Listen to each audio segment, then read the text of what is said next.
Goeienaand, good evening, fellow South Africans and citizens of the world. Now, you've got to admire the black African governments for one thing. They certainly know how to destroy a country, and in very quick time. Look what they've done in Namibia. Look what they're doing in South Africa today.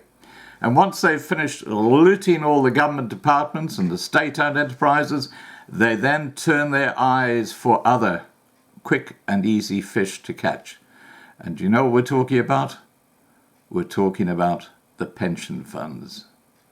Now, Namibia has apparently lost the Namibian pension fund, state pension fund, has apparently lost Namibian dollars 600 million. Yep, you heard me right, 600 million. They can't account for it. It's just gone up in smoke. Of course, it hasn't been stolen. It's just gone missing. You know what I mean? Finance Minister Cele Schletten said it's a sad day for Namibia that Namibian dollars 600 million from the state pension fund is reportedly lost. Schletten made these remarks yesterday on his social media, 2 days after the Prosecutor General, Martha Imwalwa, announced that the Namibian $600 million from the Government Institution Pension Fund, or GIPF, is lost. Schletten said, "Whatever the reason, it is a sad day for Namibia when we have to admit that an amount of 600 million Namibian dollars pension money cannot be traced, is lost, and we do not know who lost it." Chairperson of the Namibian Women Lawyers Association, Ruth Haranga, said the association is determined to inspect the matter on behalf of its affected members. She said this in a media statement yesterday. The Namibian Women Lawyers Association resolved to pursue this matter on behalf of its affected members and in the public interest. And of course, what the pension fund people are saying is that there's no documentation. The money's just gone. It's just, you know, that famous little clip where it's gone. It's gone. It's just gone. 600 million Namibian dollars is just gone. Now, how about South Africa? Well, it looks like South Africa is going to start targeting the pension funds to pay off state-owned enterprises' debt. And the PIC are apparently in the foreground with this. Let's have a look at that. The Public Investment Corporation, which holds the pension funds for government. A proposal by the biggest owner of Eskom's debt to convert its $6.4 billion wholly into equity has become a rescue option to restructure the troubled power utility. In return, the Public Investment Corporation, which manages about $150 billion and is responsible for the pensions of more than 1 million state workers, wants a say over Eskom's messy finances, including board representation, said 5 people with direct knowledge of the talks. They asked not to be identified because the discussions over the past 2 years haven't been made public. The Rand and government bonds gained on the news. Daniel Machila, former CEO of the PIC, evoked a debt-to-equity swap in testimony on Thursday before the judicial inquiry into whether the fund was adequately safeguarding pension assets. The PIC holds 20% of all Eskom's outstanding bonds. He said, "When you do that, you even give the balance sheet of Eskom a bigger room to maneuver, but then it requires even more involvement in the governance structures."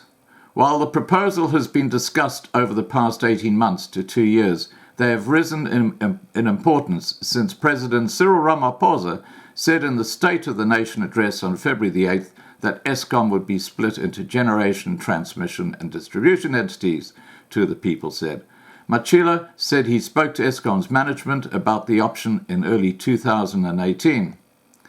With more than 440 billion rand in debt, about 70% of it's guaranteed by the government, Eskom is Ramaphosa's biggest problem.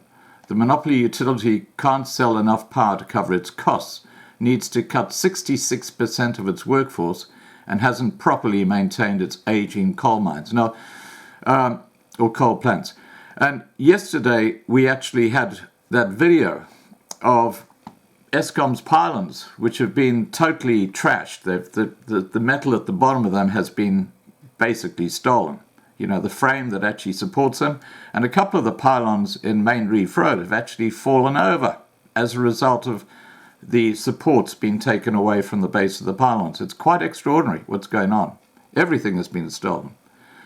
Now, just carrying on with this theme, there is an absurd aspect to this appropriation. Why is Mboweni not negotiating debt relief with a creditor that is in fact an organ of the state? The same irrationality applies to the February 2019 announcement that the Treasury allocated 69 billion rand from the national budget over 3 years to Eskom's debt service. It is in fact arguably almost unconstitutional, given the government's constitutional mandate is to gradually improve the lives of all within its available resources. Is there another way? In the 2017-2018 fiscal year, the government paid an estimated 25 billion rand in interest on a 359 billion rand debt-to-government employee pension fund, or GEPF. The GEPF owned at one point 14% of the gross loan debt of the government. Eskom's debt to the GEPF in March 2018 was 87 billion rand. This was 20.8% of Eskom's whole 419 billion rand debt in 2018. The GEPF probably earned a market rate interest of some 8 billion rand on this investment because of Eskom's low rating. At least 45% of the GEPF's 72 billion rand cash income from investments in 2017-2018 came from the government itself and from the state-owned Eskom. So, as you can see, a large amount of these pension funds has already been invested into state-owned enterprises, and it's only a matter of time before they start looking at the private pension funds and dictating to them that they start following the suit, the same road as the GEPF, to get Eskom and other state-owned enterprises out of the debt trap that they're in.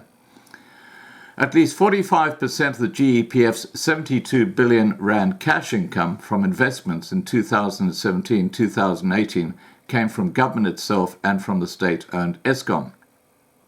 The crucial question is whether the 1,802 billion rand GEPF as of March 2018 actually needs these income streams to pay government pensions and benefit to members at the guaranteed levels.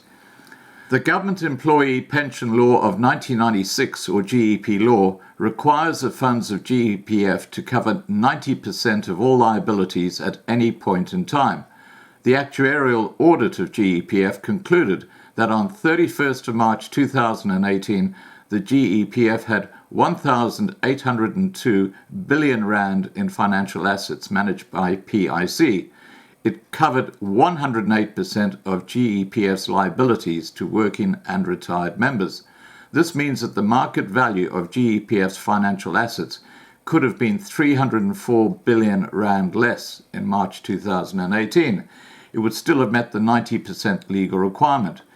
At 100% funding of liabilities, which is the political goal of the board, the surplus was 137 billion rand. Why does the law stipulate a mere 90% funding level? Mustn't all pension obligations be paid? They have to be paid, but not all of them on that same day. So, as you can see, guys, the pension funds in South Africa are becoming more and more entwined with the government failures.